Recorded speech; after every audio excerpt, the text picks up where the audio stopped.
বন্ধুরা, আজ গোটা পশ্চিমবঙ্গে আলুর দাম কোথায় কি রয়েছে, আলুর দাম বাড়লো না কমলো, বিস্তারিত জানতে ভিডিওটি শেষ পর্যন্ত দেখুন এবং প্রত্যেকের কাছে অনুরোধ ভিডিওতে লাইক করবেন। আর যারা চ্যানেলে নতুন এসেছেন তাদের কাছে ছোট্ট অনুরোধ, আপনারা চ্যানেলটি সাবস্ক্রাইব করে রাখুন, পাশে থাকা ঘন্টাটি বাজিয়ে রাখুন। তো চলুন ভিডিওটি শুরু করা যাক। আজ পশ্চিমবঙ্গের বাঁকুড়া সদরে জ্যোতি আলুর দাম রয়েছে 1140 থেকে 1200 টাকা কুইন্টাল। বাঁকুড়ার ইন্দাসে জ্যোতি আলুর দাম রয়েছে 1140 থেকে 1180 টাকা কুইন্টাল। বীরভূমের সান্থিয়াতে জ্যোতি আলুর দাম রয়েছে 960 থেকে 1000 টাকা কুইন্টাল। বর্ধমানের দুর্গাপুরে জ্যোতি আলুর দাম রয়েছে 1280 থেকে 1420 টাকা কুইন্টাল।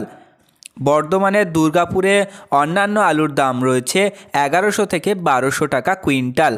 কুচবিহারের হলদিবাড়িতে অন্যান্য আলুর দাম রয়েছে 1050 থেকে 1150 টাকা কুইন্টাল।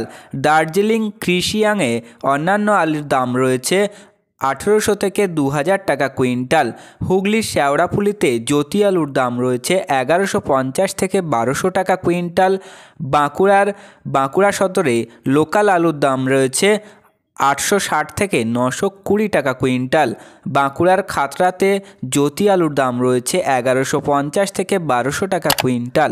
বাঁকুড়ার বিষ্ণুপুরে জ্যোতি আলুর দাম রয়েছে 1150 থেকে 1180 টাকা কুইন্টাল। বারাসাতে 1220 টাকা কুইন্টাল। দুর্গাপুরে 1100 থেকে 1130 টাকা কুইন্টাল। ঝাড়গ্রামে জ্যোতি আলুর দাম রয়েছে 1150 থেকে 1400 টাকা কুইন্টাল। শামসিতে লোকাল আলুর দাম রয়েছে 1080 থেকে 1100 টাকা কুইন্টাল। কাটোয়াতে জ্যোতি আলুর দাম রয়েছে 1100 থেকে 1140 টাকা কুইন্টাল। কালনাতে অন্যান্য আলুর দাম রয়েছে 1020 থেকে 1040 টাকা কুইন্টাল। ধূপগুড়িতে অন্যান্য আলুর দাম রয়েছে 800 থেকে 900 টাকা কুইন্টাল।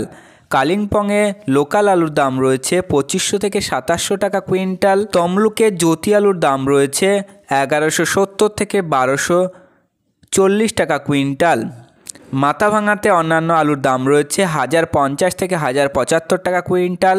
গাজলে 1080 থেকে 1100 টাকা কুইন্টাল। গত 2-3 দিন ধরে রাজ্যের একাধিক জেলায় বৃষ্টির ফলে আলুর জমিতে জল জমে গিয়েছে, এতে আলুর ক্ষতি হতে পারে, তাই চাষিরা ভীষণ ক্ষতির সম্মুখীন রয়েছে। আপনাদের এলাকায় আলুর পরিস্থিতি কী আছে, আলুর ফলন কেমন হয়েছে, তো কমেন্টের মাধ্যমে জানাতে পারেন। প্রিয় চাষি বন্ধুরা, এই ছিল আজকের আলুর গুরুত্বপূর্ণ খবর। পরবর্তী খবরটি পেতে অবশ্যই চ্যানেলটি সাবস্ক্রাইব করে রাখুন, পাশে থাকা ঘন্টাটি বাজিয়ে রাখুন এবং ভিডিওটি আপনার বন্ধুদের কাছে শেয়ার করে দিন।